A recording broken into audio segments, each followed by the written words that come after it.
Amani ni nini? Ukiangalia kwa ujumla, amani ni maisha yasiyosongwa na hali mbalimbali. Ni hali ya kutoandamwa na masumbufu. Kwa kifupi sana, amani ni hali ya utulivu.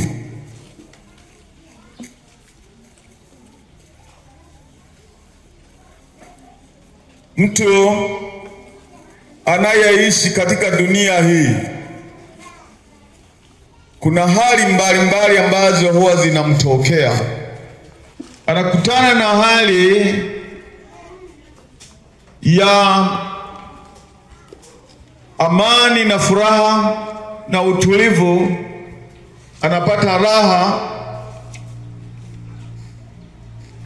lakini vile vile kuna wakati ambapo anapata misukosuko, masumbufu, magonjwa, mateso ya aina mbalimbali, kuhuzunishwa. Hayo yote yanasababisha mtu kukosa amani. Kuna amani mbalimbali ambazo watu wanazipata. Mtu anaweza kupata amani kwa utajiri. Amepata pesa, alikuwa maskini akapata, basi anatulia moyoni, anapata utulivu. Mwingine naye alikuwa hana mume akapata mume, anakuwa na utulivu. Mwingine naye alikuwa katika shida na magonjwa akapona, anapata amani. Lakini mahali popote pale, watu wengi wanatafuta amani kwa sababu ya nyakati ngumu, mazingira ni magumu. Kwenye kutafuta amani, amani inasakwa kwa njia mbalimbali. Amani inasakwa kwa njia ya kufanya kazi, kujishughulisha, kupatanishwa. Lakini hiyo ni amani inapatikana wakati mwingine unakuwa na hali ya utulivu. Lakini hebu tuangalie manabii walitabiri kuwa atazaliwa mfalme wa amani. Amani hapa kumbe inatajwa, ina mfalme.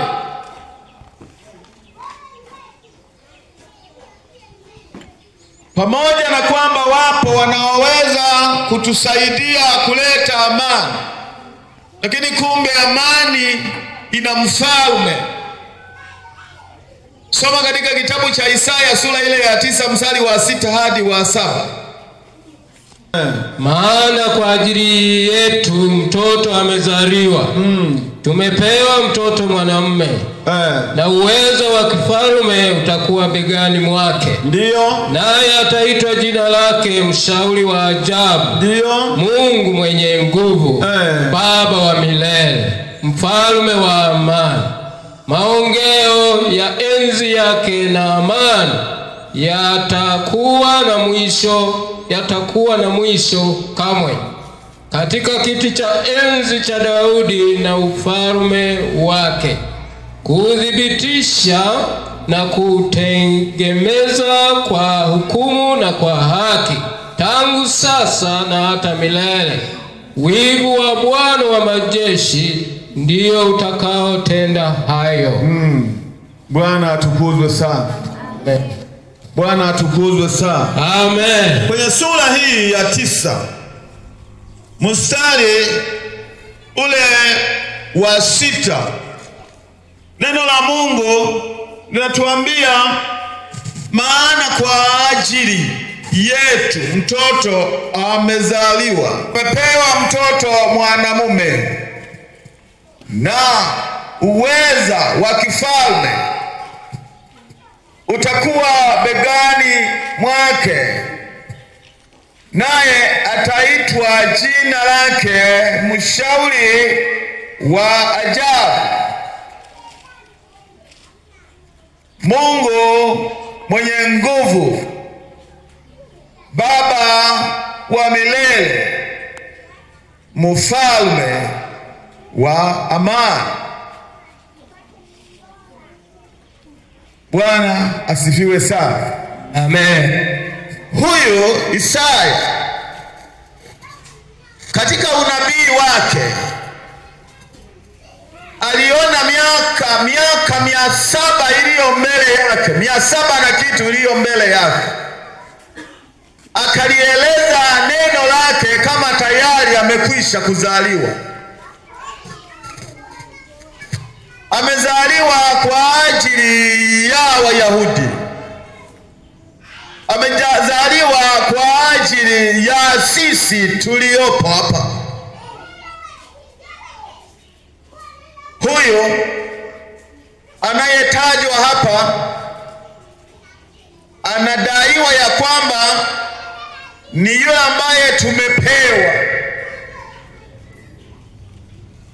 Biblia imetuambia uwezo wake utakuwa begani mwake. Maana yake atakuwa na mabega yaliyo na uwezo wa kifalme, na vile vile yeye ataitwa majina matatu makubwa. Ataitwa Mshauri wa Ajabu, Wonderful Counselor. Hebu sema Wonderful Counselor. Mshauri wa ajabu, Mungu mwenye nguvu, God, might God, Mungu mwenye nguvu. Haleluya. Yeye huyu anaeleza maongeo yake na amani, mshauri wa ajabu. Anaeleza hapa mfalme wa amani. Yeye ni baba pia, baba wa milele. Tunao mababa ambao tunaona wema wao, wakisha kufa hatunao tena. Lakini Mungu huyo Yesu anatajwa kama baba anayedumu milele. Baba, mababa tulionao tunaweza tukawaomba vitu wakawa hawanavyo, lakini huyu baba wa milele anacho kila kitu.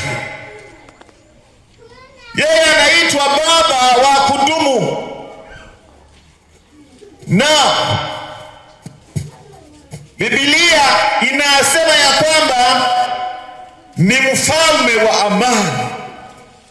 Kwa hiyo tunapozungumza habari ya amani, kumbe amani ina mfalme wake. Yeye ndiye mfalme wa amani.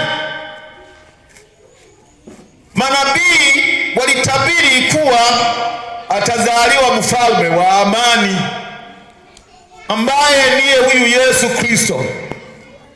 Lakini tukisoma katika kitabu cha Waebrania sura ya 6 mstari wa 20, hebu soma hapo. Waebrania sura ya 6 na mstari wa 20. Ndiyo. Neno la Mungu linasema, alimoingia Yesu kwa ajili yetu. Ndio Mtangulizi wetu.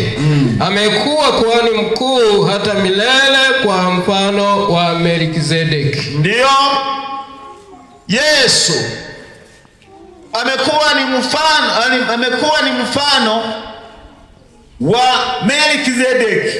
Sura ya 7 mstari wa 1 hadi wa 3. Sura ya 7 mstari wa 1 mpaka wa 3.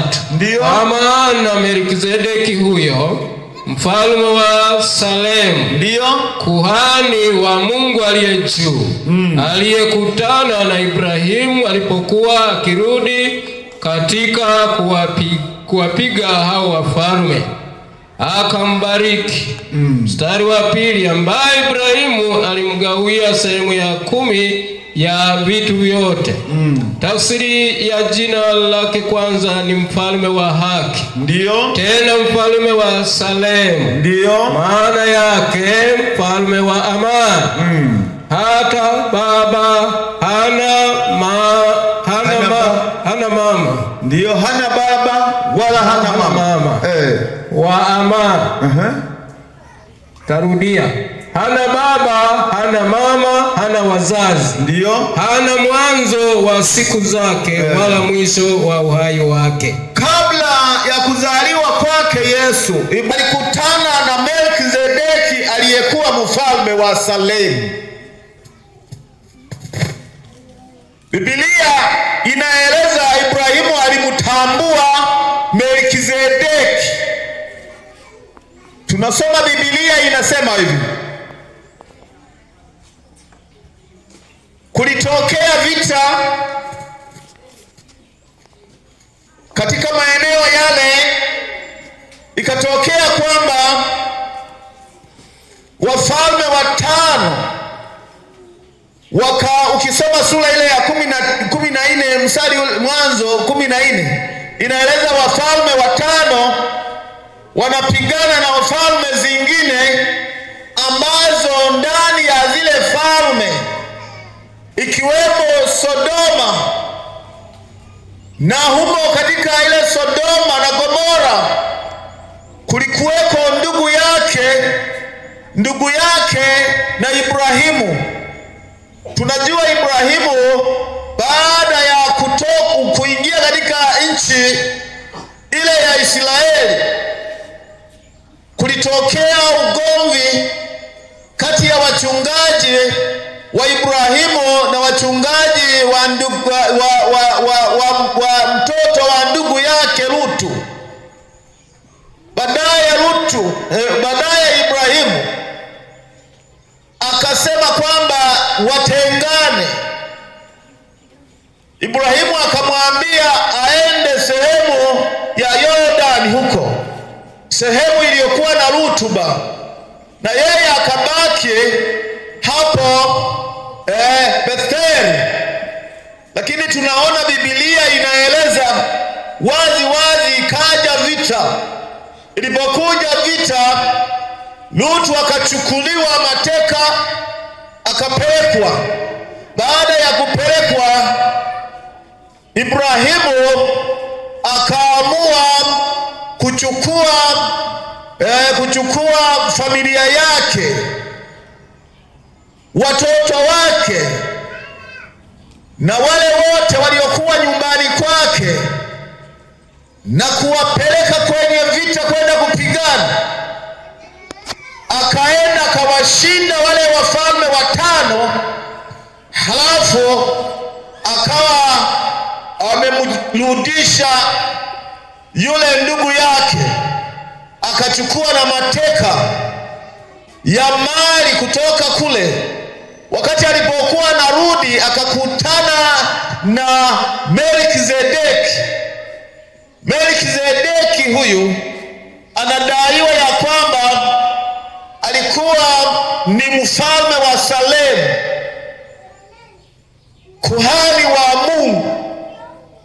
Ibrahimu akatambua ya kwamba huyu ni mfalme, halafu akatambua ya kuwa huyu ni kuhani wa Mungu. wakamtoea fungu la 10. Kutoa fungu la 10 ni kumtambua Mungu kwamba huyu ni Mungu aliyeniokoa. Sasa Biblia inaeleza waziwazi ya kwamba akatoa fungu la 10. Kwa hiyo kabla ya kuzaliwa kwake Yesu, Ibrahimu alikutana na Melkizedeki ambaye alikuwa ni mfalme wa Salemu. Maana ya jina Melkizedeki maana yake ni mfalme wa haki, yake ni amani. Salemu maana yake ni mji wa amani, na ule mji wa amani, Salemu maana yake ni amani, maana yake ni mji wa amani. Kwa hiyo Melkizedeki alikuwa mfalme wa Salemu, alikuwa ni mfalme wa mji wa amani. Sasa huyu anafananishwa na Yesu, na Yesu anafananishwa na mfalme huyu wa Salemu.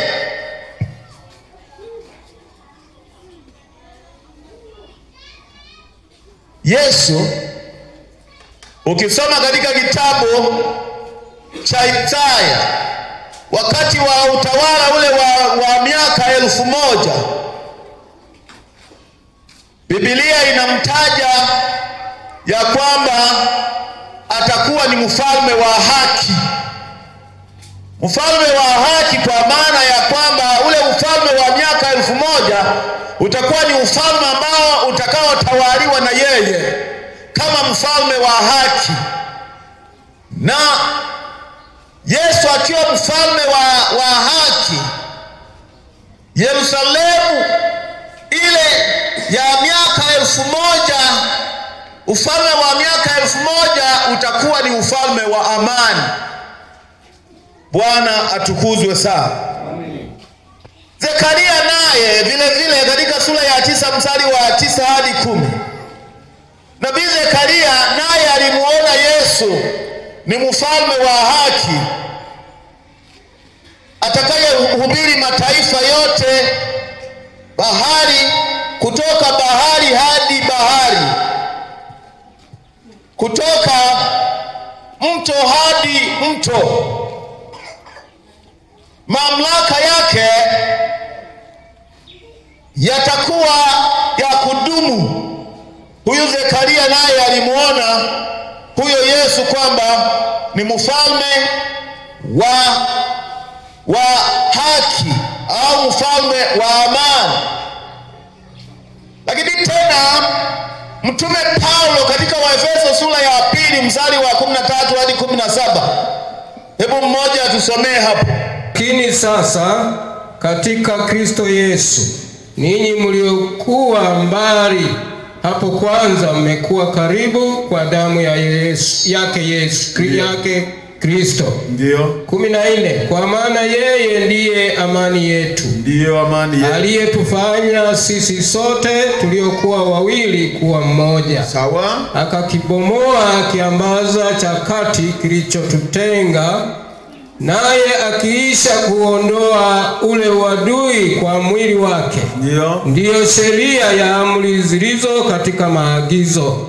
Ili afanye hao wawili kuwa mtu mpya mmoja ndani ya nafsi yake. Sawa. Akafanya amani. 16. Akawapatanisha wote wawili na Mungu katika mwili mmoja. Kwa njia ya msalaba. Akiisha kuufisha ule uadui kwa huo msalaba. 17. Akaja akahubiri amani kwenu ninyi mliokuwa mbali, na amani kwa wale waliokuwa karibu. 18. Kwa maana natosha. Tukisoma katika maeneo hayo tunaona Mtume Paulo aliwafundisha Waefeso kuwa alikwisha kuja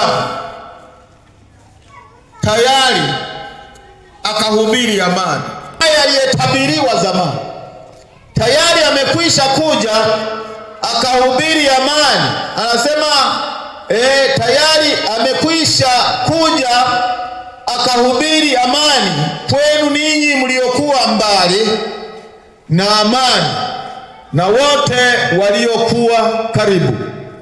Kwa hiyo tayari hao manabii walimuona kwa mbali. Mtume Paulo naye anawaambia tayari ameshakuja. Ina maana ya kwamba Paulo ni mwanafunzi aliyepatikana baada ya Yesu kuhubiri, halafu akamaliza kazi, akafa msalabani, na baadaye akanyakuliwa akaenda mbinguni. Baadaye Paulo baada ya miaka kadhaa akaja akaokoka na yeye. Na huyu ndio aliyekuwa anawaambia Waefeso ya kwamba huyo mfalme alishakuja, huyo Yesu alishakuja akahubiri habari ya amani kwa walio mbali na wale walio karibu. Bwana asifiwe sana. Amen.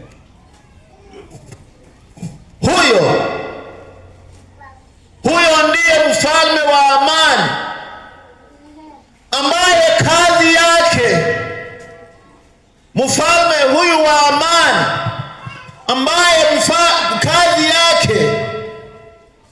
kazi yake yeye anaumba matunda ya midomo, anaumba matunda ya midomo. Amani kwake aliye mbali na kwake aliye karibu. Hebu soma Isaya. Kazi yake huyo mfalme wa amani ndio anayeumba midomo, anaumbia midomo, anaumba amani ndani ya midomo ya watu, wale walio karibu na wale walio mbali. Hebu soma Isaya 57:19. Neno la Mungu linasema,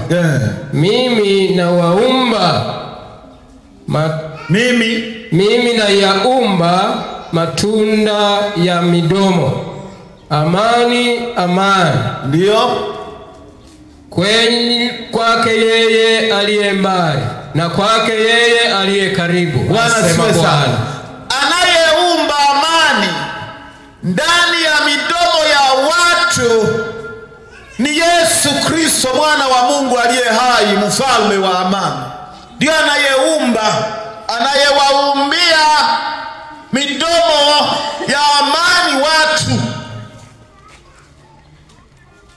anayeleta amani katika midomo ya watu ni Yesu. Yesu mwenyewe alisema, akawaambia, amani yangu nawapa, niwapavyo mimi sivyo kama ulimwengu utowavyo.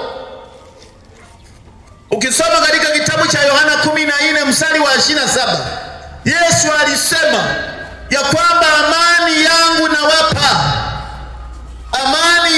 nawapa, niwapavyo mimi sivyo kama ulimwengu unavyotoa au unavyowapa. Mwanadamu anaweza akakupa amani ya muda, mwanadamu anaweza akakupa furaha ya muda, lakini furaha ambayo anayokupa Yesu Kristo, mwana wa Mungu, ambaye ni mfalme wa amani, ni ya kudumu, ya milele. Hebu mshangilie Yesu Kristo. Amen. Yeye ndio anaweza kuumba ndani ya mdomo wako amani. Na amesema, amani yangu nawapa, amani yangu nawaachia, niwapavyo mimi sivyo kama ulimwengu unavyotoa.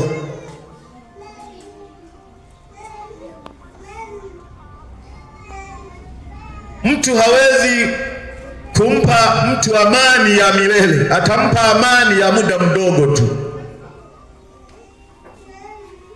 atampa amani ya muda mfupi tu.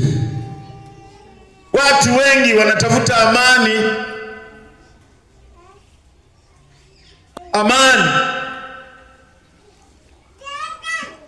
Utajiri na amani ni vitu viwili tofauti. Mama mmoja ambaye alikuwa na duka kubwa, alikuwa na mume wake, alimweka katika duka, hapakupungua kitu. Akitaka mboga za aina yoyote anakula, anachukua hela na kwenda kununua. Akitaka nyama za kidari anakula, akitaka utumbo anakula, akitaka wali, maana wali si ndio wanapenda watu, na wewe bila shaka unapenda.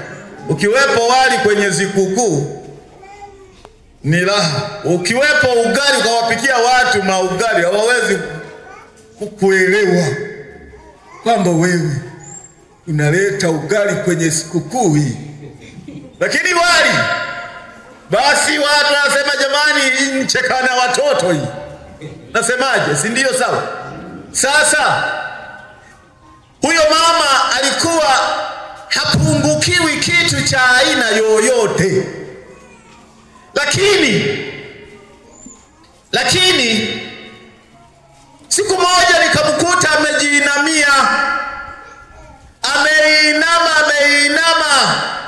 Nikamuuliza, mama vipi, mbona unainama, unapungukiwa nini? Maana masoda yapo. Kama ni kunywa ni kuchukua limoja wapo, unafungua alafu unafanyaje? Unafukia.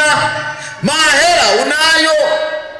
Unaweza ukanunua hata kilo ngapi ukapenda kula kila, halafu nyama za kuchagua, sio kokoto.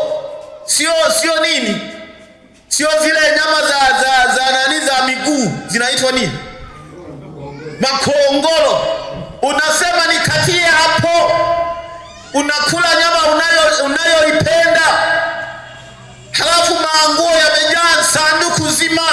Mbona umejishika shavu halafu umejiinamia? Kwa nini umejiinamia?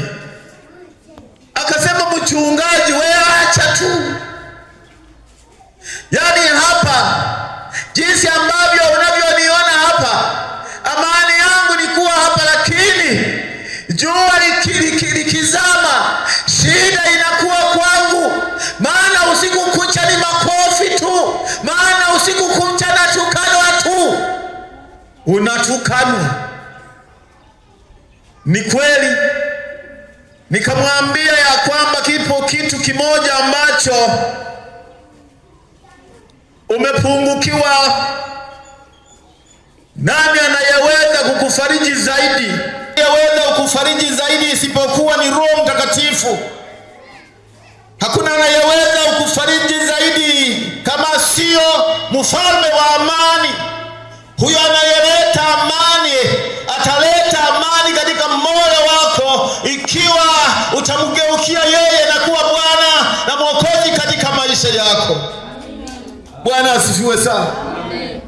Lakini pamoja na mapesa yapo, pamoja na kwamba anakula vizuri, pamoja na kwamba ana manguo yamejaa, hayo watu ambayo hawanayo wengine, yeye anayo, lakini amekosa amani.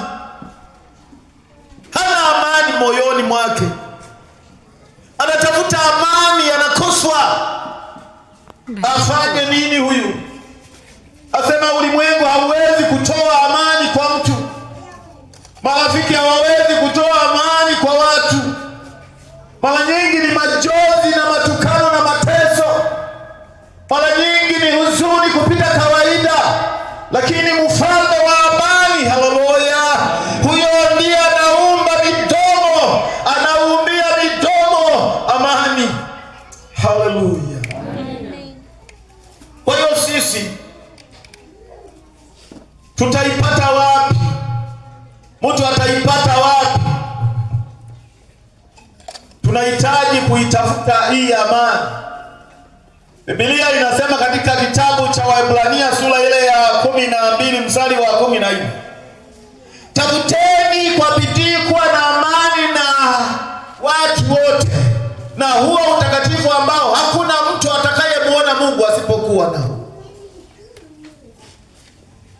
Kwa hiyo amani ni ya kutafuta. Utaitafuta, utaipata wapi?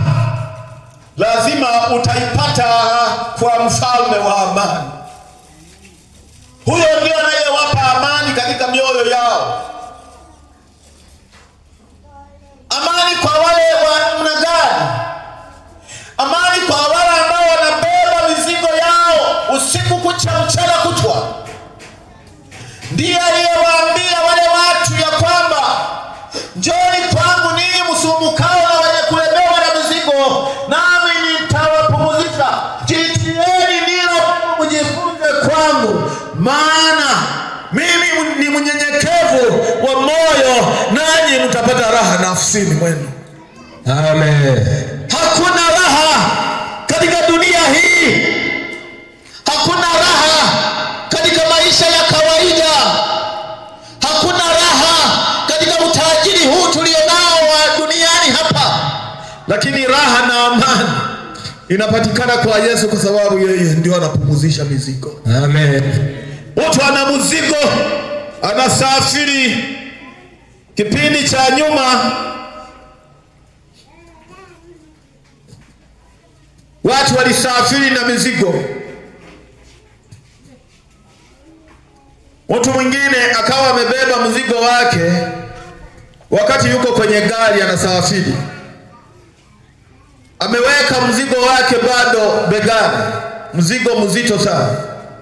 Anamwambia, wewe ndugu yangu, mbona bado umebeba mzigo wakati unatakiwa kuutua mzigo kwenye gari, alafu na ukakaa kwenye kiti hapo kastarehe? Anasema, mzigo wangu huu ni mzigo wangu, nikiuweka chini utaibiwa. Akabeba mzigo mpaka safari ikamuishia, jasho anafanya namna hii, lakini yuko kwenye usafiri. Mungu atusaidie sana. Kuna watu wengi wamo kwenye madini, lakini bado wana mizigo. Unanielewa? Haleluya. Dini haiondoi mzigo wa mtu. Hata kama ikiwa ni dini nzuri kiasi cha namna gani, haiwezi kuondoa mzigo wa mtu katika maisha yake. Mzigo wa mtu katika maisha yake, ili aweze kupata amani, lazima kumtafuta mfalme wa amani ambaye ni Yesu Kristo. Ndio anaweza kukutua mzigo. Amina, amina. Hallelujah. Amen. Hallelujah. Amen. Yeye anaumba amani katika vinywa vya watu. Katika kitabu cha Marko sura ya 9 mstari wa 50, neno la Mungu linasema hivi: muwe na chumvi ndani yenu, mukae kwa amani ninyi kwa ninyi. Muwe na chumvi ndani yenu, mukae kwa amani ninyi kwa ninyi. Chumvi ni nini na ina kazi gani? Hakuna asiyejua chumvi, kwa sababu chumvi ni kiungo maalum kinachoifanya mboga ikolee. Au wasemaje mpenzi, si sawa? Mboga bila chumvi, nothing. Si ndio? Unatakiwa kusikia utamu wa nini? Chumvi. Nyama hakuna chumvi, utakula labda kama uko mgonjwa tu. Maana mgonjwa wa kisukari hatakiwi kula chumvi. Sasa utahenya tu, wewe henya, ila unayala sio mazuri, maana hakuna ladha. Ikipungua ladha ya chumvi, ndipo baba anasema, mama fulani niletee chumvi. Chumvi haijakolea kwenye nini? Mboga. Kwenye mboga. Chumvi ina kazi nzuri na ni ya muhimu, inakoleza nini? Mboga. Lakini Yesu akasema muwe na chumvi ndani yenu.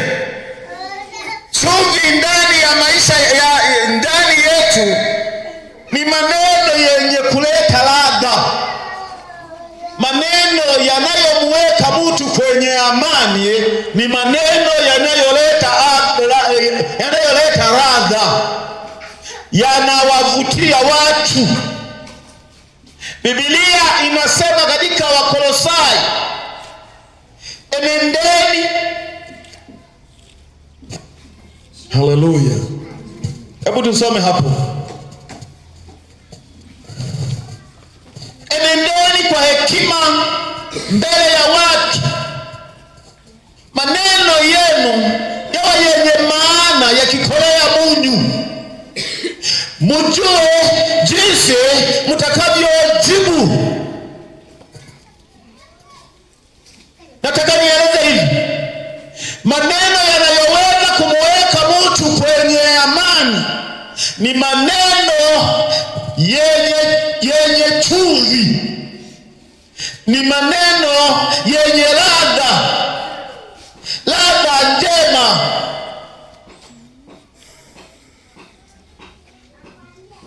Chumvi kama sio chumvi, Yesu anasema itiwe nini ili ikolee?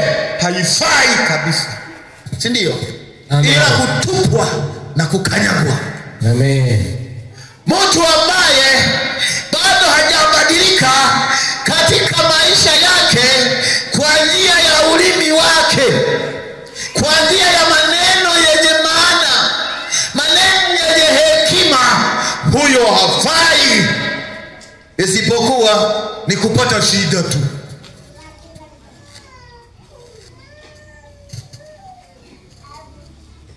Bwana tusaidie sana.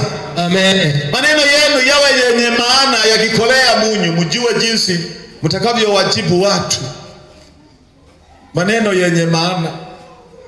Kwenye maneno ndipo panapoleta mikorogo. Neno dogo tu linaweza likaleta matatizo makubwa mno. Peter anaeleza katika waraka wake wa kwanza, sura ile ya 3 mstari ule wa 10 hadi 11. Unasema mtu akipenda maisha na kuona siku kuwa ni njema, aache ubaya, atende mema, atafute amani, aifuate sana, kwa kuwa macho ya Bwana huwaelekea watu wenye haki.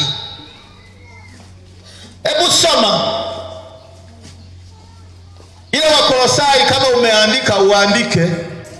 Nimemaliza kusema maneno yake na ninayatafsiri hivyo hivyo yalivyo, kwamba nimesema maneno yenu yawe yenye maana yakikolea munyu. Nimekwisha kueleza inatakiwa, Yesu alisema kwamba muwe na chumvi ndani yenu ili mkae kwa amani ninyi kwa ninyi. Nini? Nimesema ya kwamba chumvi ni maneno yenye ladha njema, yenye ladha nzuri, yanayowavutia watu kusikiliza. Mtu mwingine akiamua kusema ni kutapika.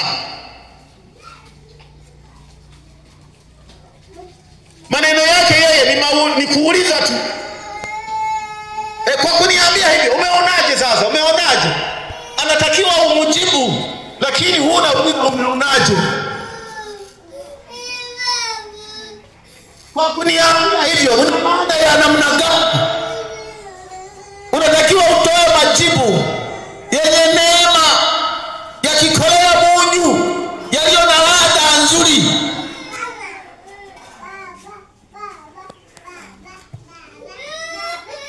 Umesoma katika kitabu cha Petro ya kwanza sura ya 3 mstari ule wa 10 hadi 11. Soma. Kwanza sura ile ya 3 mstari wa 10 hadi 11. Waraka wa kwanza wa Petro sura ya 3 mstari wa 10 mpaka 11. Ndio.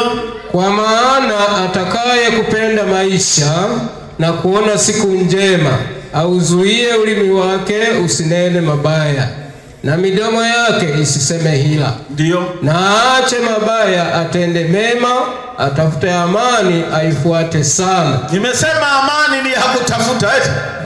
Na ukishaitafuta amani, ukishaipata amani ndani yako, itakuongoza ile amani kusudi maisha yako yawe mazuri. Mnanielewa wapenzi? Amina. Atakaye kupenda maisha, kama unataka kuona siku kwamba ni nzuri, unatakiwa uzuie mdomo wako. Lakini kama ukitaka kuona siku ni mbaya, anza kusema maneno yasiyofaa. Anza kusema maneno yasiyofaa. Utawekwa ndani kolokoloni wanavyosema wengine. Utaketishwa vikao. Utapigwa. Utaulizwa kwa kusema maneno hayo ulikuwa na maana gani? Ulipozungumza hivi ulikuwa na maana gani? Ulipozungumza hivi maneno yako yalionekana kama unanitukana. Maneno yako yalionekana kama unanikebehi. Maneno yako yanaonekana ni kama vile unanisimanga. Maneno yako yanaonekana ni kama vile ulikuwa unanidharau. Lazima utafuatwa. Lakini maneno yako yakiwa yenye neema, karibu ndugu mpendwa, Mungu akubariki kabisa. Yaani unauliza, unajibu, unaulizwa. Ukiulizwa, ujibu kama ulivyoulizwa. Mtu mwingine anaweza akakwambia tu, vipi? Hii nguo umeivaaje? Umeivaa sio vizuri hii nguo. Nimeivaa vibaya.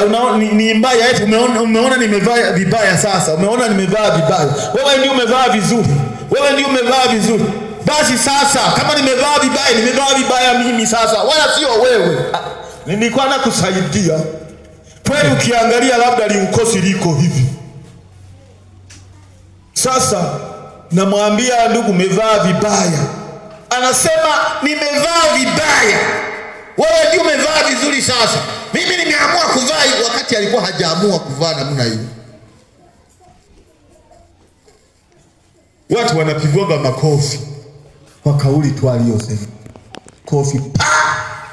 Umenipigia nini? Umenipigia nini? Amekupiga kwa sababu umesema nini? Ipo nini? Ndio maana amekupiga. Mbona sasa mpaka mtu anatoka damu puani? Amepigwa kwa sababu ya maneno ya maudhi aliyoyasema. Ukitaka kuona siku kuwa njema, zuia ulimi wako, usinene hila, uitafute amani, uifuate sana. Amina. Haleluya. Amen. Unadhani ndugu yangu mpendwa, wale wote wanaoitwa wachawi wanakuwa ni wachawi kweli? Hapana. Wengine ni kwa sababu ya mamidomo yao. Ngoja niwaambie. Niliwahi kuwaambia kama sio hivi. Mama mmoja alisababisha kusumbuliwa kwa sababu ya madeni.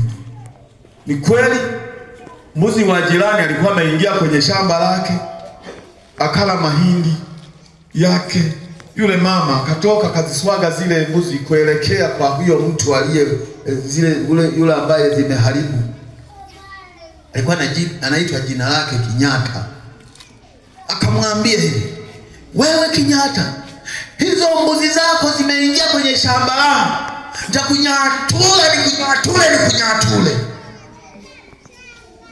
Maneno yatakunyatula. Yule mtu wala hakujali kwa wakati huu. Lakini baada ya kama masaa mawili matatu hivi, akala karanga zikampalia, akaanza kukohoa. Alikohoa, akakohoa, akakumbuka yule mama alimwambia atamunyatula. Tayari alitoka nyumbani kwake akasema, nimekuja mimi maiti yako hapa. Wewe ulisema utaninyatula, sasa nimekuja hapa nifie hapa. Alianza kusema, unajua Bikira Maria kabisa, mimi sikufanya vitu vya namna hiyo. Sikufanya hivyo, Bikira Maria sikufanya hivyo. Wewe utasema vizuri maana umeninyatula. Akaongeza kukohoa. Na shetani naye akaongeza kikohozi. Kikawa kikohozi cha kukoloma. Watu, imekuwaje jamani huku? Mtu amenyatulwa. Watu wakakusanyika pale, wengi wakakusanyika kwenye lile eneo. Sasa mama, utatuambia vizuri. Hivi anavyosema ni sawa? Yaani yule bwana yuko hali mbaya, zilimpalia karanga, maana karanga zikienda kwenye mfumo mwingine utakohoa. Ilikuwa ni shida. Anakohoa hapo. Aliniambia baada ya mbuzi zangu kwenda kwenye shamba lake kwamba ataninyatula, sasa hivi nakufa. Nimekuja mwenyewe hapa ili niwe maiti yake. Wakasema mama huyu ni mchawi kabisa. Ameloga hadharani kabisa. Huyu mama ni lazima apigwe. Ni lazima apigwe. Yaani unatakiwa umunyatulule. Atoke kwenye hii hali.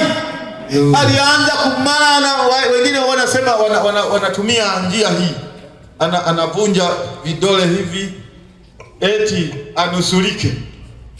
Akasema maneno mengi. Mungu akamsaidia yule bibi kizee. Baadaye vikohozi kikakatika. Lakini alitoka pale wamesema kwamba, si unaona sasa? Kwa sababu ya matishio tumemtishia.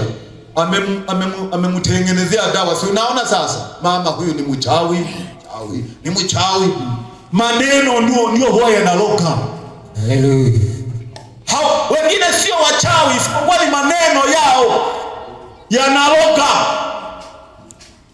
Ukisema maneno magumu kwa mtu, watu huwa wanapangilia. Umezungumza neno lililo baya linaloambatana na ule msiba, utakuwa wewe mwenyewe ndio umeua. Kwa hiyo maneno yetu yawe yenye maana. Haleluya. Haleluya. Haleluya. Yawe yenye neema, yakikolea munyu. Amen. Yawe na neno la Mungu ndani yake. Amen. Tusijichanganye katika kutafuta amani uifuate. Maneno yale yaliyo na maana ndio yanayoleta amani, lakini maneno yale ambayo hayana maana yatakuweka mahali pabaya, yanawaweka watu mahali pabaya.